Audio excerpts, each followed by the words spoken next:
Hi there. First, I want to say Happy New Year's to everybody and welcome to day 3 of Spellbinders Sneak Peek and Giveaway. Today, I'm thrilled to share the new 4th dimension Gold Circles 1 die template from the new Imperial Gold line.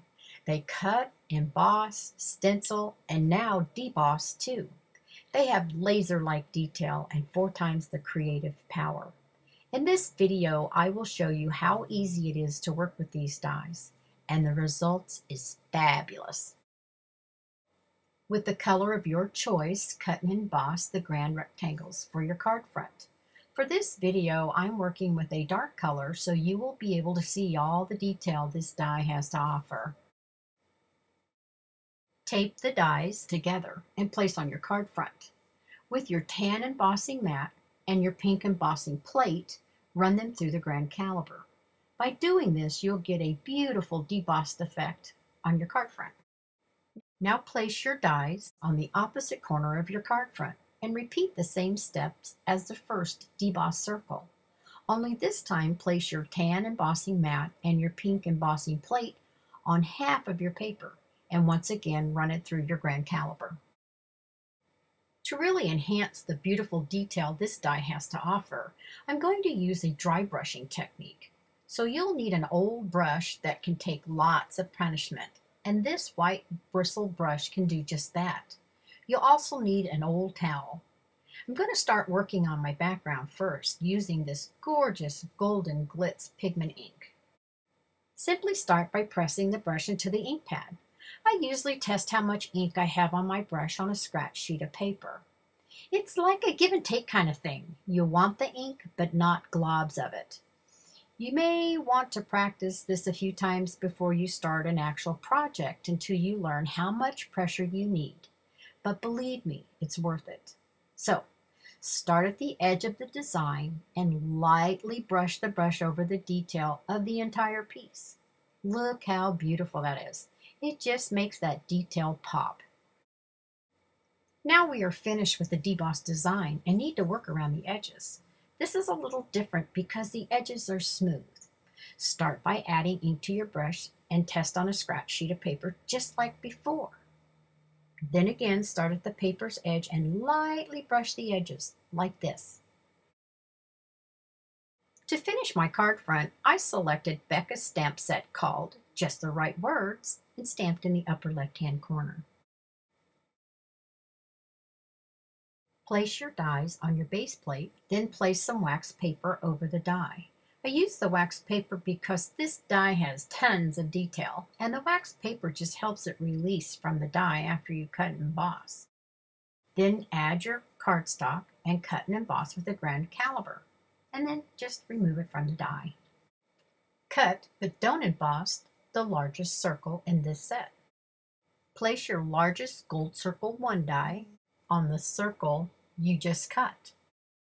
By doing the last 2 steps, I saved the beautiful detail of the Gold Circle 1's edge.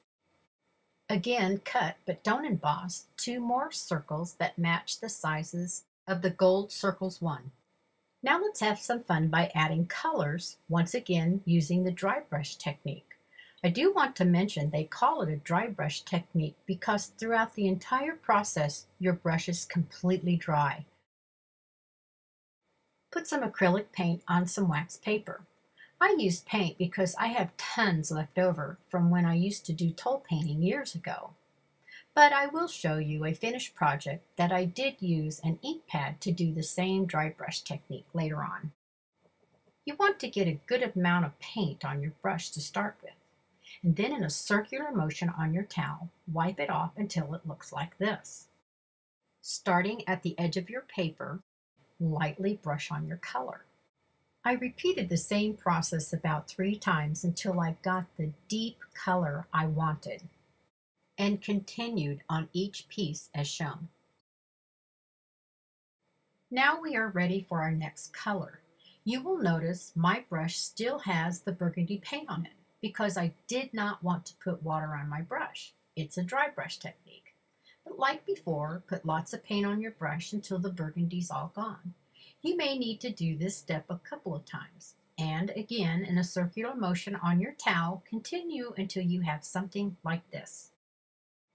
Just like before, add your color to all your die cut templates until you get this. Pretty cool, huh?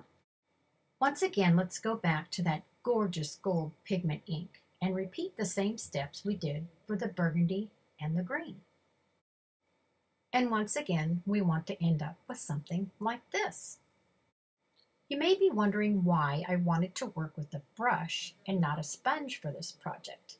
The next few steps will show you that with a brush, I can put color in specific places over other colors like this. While we still have the gold on our brush, we want to do the same thing with the large circle until we end up here. Before I put my card together, I thought I would show you the same dry brush technique using a stamp pad. I use paint because you get deeper color with 1 or 2 coats. The stamp pad needed several coats. This is ivory on a different color cardstock. I think it kind of looks lacy. So let's put this card together and I'll be back soon.